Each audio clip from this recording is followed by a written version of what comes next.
Neat పరీక్ష పైన ఒక చర్చ జరుగుతుంది. బీహార్లో అదేవిధంగా గుజరాత్ రాష్ట్రంలో ఈ రెండు కూడా ఎన్డీఏ పరిపాలించినటువంటి రాష్ట్రాలు.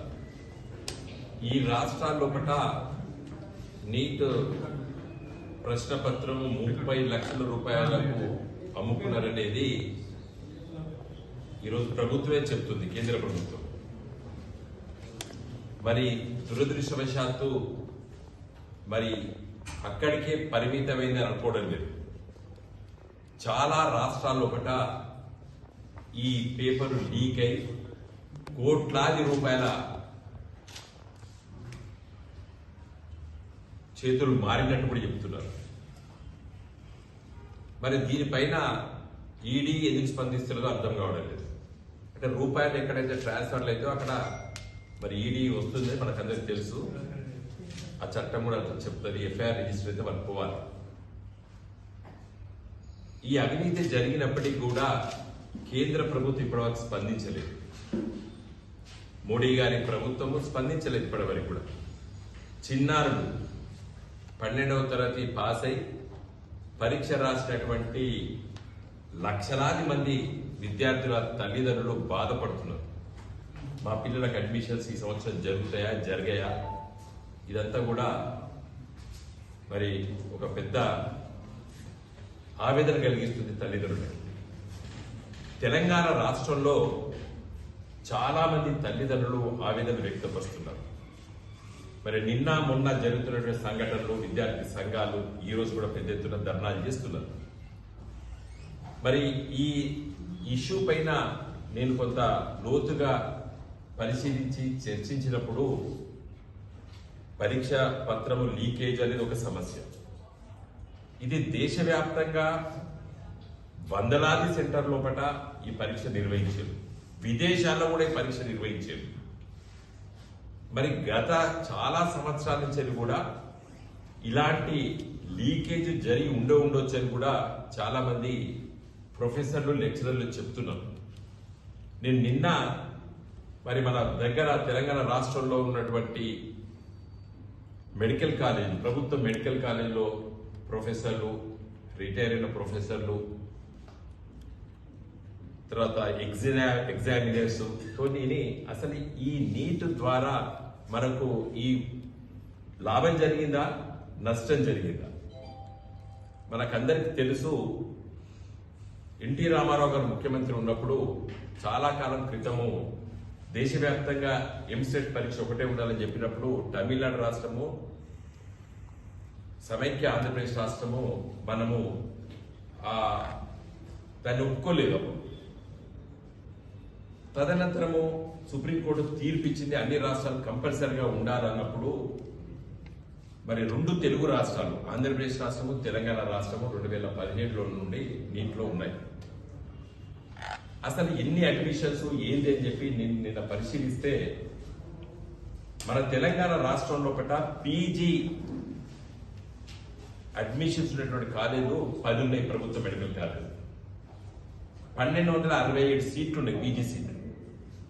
50% సీట్లు ఆల్ ఇండియా కోటాకు ఉంటాయి పీజీ సీట్లు, 50% తెలంగాణ రాష్ట్రం. 621 సీట్లు పీజీ సీట్లు ఆల్ ఇండియా కోటాకు పోయినప్పుడు వివిధ రాష్ట్రాల్లో ఉన్నటువంటి విద్యార్థులు మన దగ్గరికి వచ్చి జాయిన్ అవుతున్నారు. మరి మన దగ్గర పిల్లలు కూడా ఆల్ ఇండియా కోటాలో సీట్లు వచ్చినప్పుడు కూడా పోవడానికి జరుపుతున్నారు.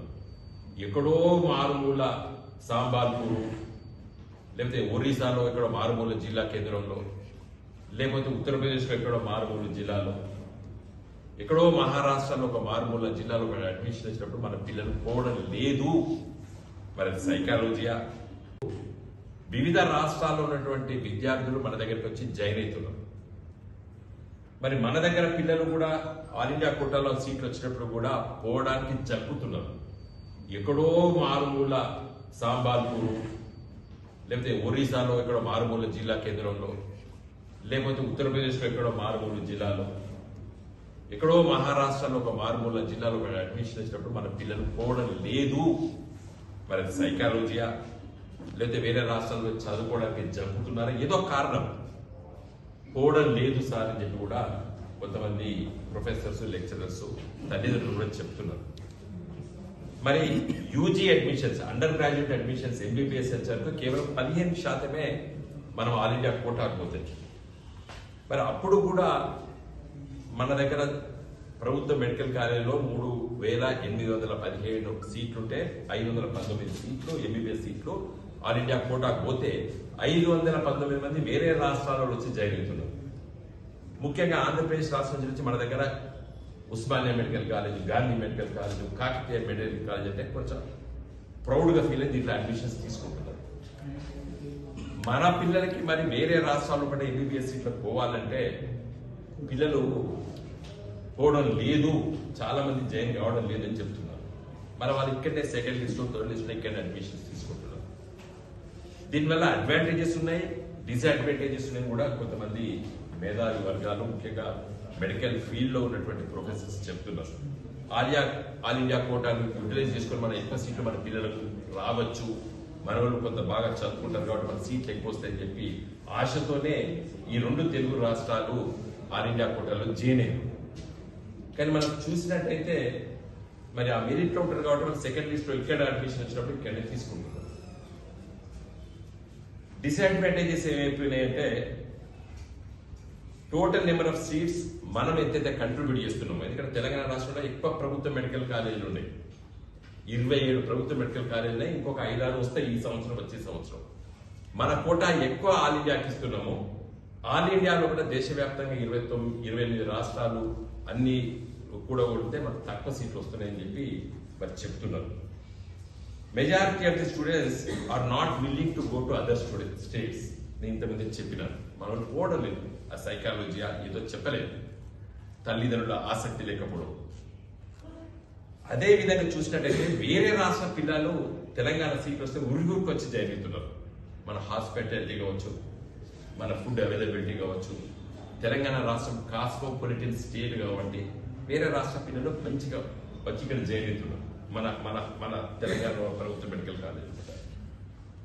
అయితే ఇంకొక డిసడ్వాంటేజ్ ఏముంది, మనకు ఈ ప్రెసిడెన్షియల్ ఆర్డర్ వల్ల దానివల్ల గత 4 సంవత్సరాలు తెలంగాణ రాష్ట్రంలో చదువుకుంటేనే నువ్వు ఇక్కడ లోకల్ అయితే పీజీ అడ్మిషన్స్, మన పిల్లవాడు ఎంబీబీఎస్ సీట్ కోసం విజయవాడలో సీట్ వచ్చినా, మహారాష్ట్రలో సీట్ వచ్చినా, లేకపోతే నాగ్పూర్లో సీట్ వచ్చినా, ఒడిశాలో సీట్ వచ్చినా 4.5 ఏళ్ళు అక్కడ చదివితే మన తెలంగాణకు వచ్చేసరికి 4 లోకల్ అయిపోతాడు. తెలంగాణ బిడ్డ వేరే రాష్ట్రంలో ఎంబీబీఎస్ చదివితే మన రాష్ట్రానికి వచ్చేసరికి 4 లోకల్ అవుతాడు.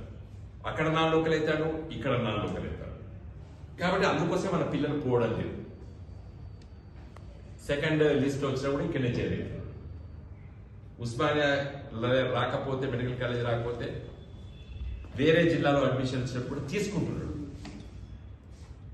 కాబట్టి వేరే రాష్ట్రాల పిల్లలు ఇక్కడ ఎంబీబీఎస్ చదివితే వాడు పీజీకి ఇక్కడ లోకల్ అయిపోతాడు. ఎందుకంటే 4.5 సంవత్సరాలు ఇక్కడ చదువుకున్నాడు కాబట్టి ప్రెసిడెన్షియల్ ఆర్డర్. కాబట్టి నా ఉద్దేశం, నాకు ఒక ఖచ్చితమైన అభిప్రాయంతో నేను చెప్తలేదు. నేను రేవంత్ రెడ్డి గారిని, మన గౌరవ ముఖ్యమంత్రి గారిని, అదేవిధంగా మన ఆరోగ్య శాఖ మంత్రి రాజనరసింహ గారిని నేను కోరేది ఏంటంటే ఒక ఎక్స్పర్ట్ కమిటీని మీరు దీని మీద వేయండి. Medical college, university vice chancellor, అదే మన తెలంగాణ పిల్లల భవిష్యత్ కోసము దీనిపైన మరి మంచి జరుగుతుందా, చెడు జరుగుతుందా, మనం ఈ ఆల్ ఇండియా కోటా ఉండడం మంచిదా, మంచిది కాదా, దానిపైన ఒక ఎక్స్పర్ట్ కమిటీని వేయాలని చెప్పి నేను గౌరవ ముఖ్యమంత్రి రేవంత్ రెడ్డి గారిని, అదేవిధంగా మన ఆరోగ్య శాఖ మంత్రి రాజనరసింహ గారిని నేను కోరుతున్నాను. మరి మంచి ఎక్స్పర్ట్స్ ఉన్నారు మన మన తెలంగాణ రాష్ట్రంలో కూడా. మనకు ఒక ఎక్స్క్లూజివ్ యూనివర్సిటీ ఉంది, Kaloji university of medical sciences, university of medical sciences. కాబట్టి వాళ్ళను దాంట్లో మరి ఒక 2 లాయర్స్ కూడా దీనిపైన చాలా లిటిగేషన్లో కూడా పార్టిసిపేట్ చేసిన సీనియర్ అడ్వకేట్స్ ఉన్నారు. వాళ్ళందరి అభిప్రాయం కూడా తీసుకొని మనకు మంచిదా, మన పిల్లలకు నష్టం జరుగుతుందా, దానిపైన నిర్ణయం తీసుకోవాలని చెప్పి నేను కోరుతున్నాను. తమిళనాడు వాళ్ళు నీట్ వ్యతిరేకిస్తున్నారు, నీట్ ఉండకూడదు, ఏ రాష్ట్రానికి ఆ రాష్ట్రాన్ని అడ్మిషన్ చేసుకోవాలని చెప్పి అదే ఇప్పుడు డిమాండ్స్ వచ్చినాయి. తమిళనాడు అన్నారు, ఇప్పుడు మన పిల్లలు కూడా ఇలా వివిధ రాజకీయ పార్టీలకు సంబంధించినటువంటి విద్యార్థి సంఘాలన్నీ కూడా ఇలా వ్యతిరేకిస్తూ రోడ్లపైన నినాదాలు చేస్తున్నారు. వాళ్ళందరూ కూడా మేము మద్దతు ఇస్తాం. అందుకోసమే కేవలము నీటు పరీక్ష లీకేజ్ వరకే ఆగకుండా దీనిపైన ఒక సమగ్రమైనటువంటి అభిప్రాయానికి వద్దాం. హిట్ టీవీ యాప్ ని డౌన్లోడ్ చేసుకోండి. ఇందులో short news, live news, entertainment movies అన్ని అవైలబుల్ గా ఉన్నాయి. Please download Hit TV app. Hit TV app. Hit TV యాప్ని ఫ్రీగా డౌన్లోడ్ చేసుకోండి.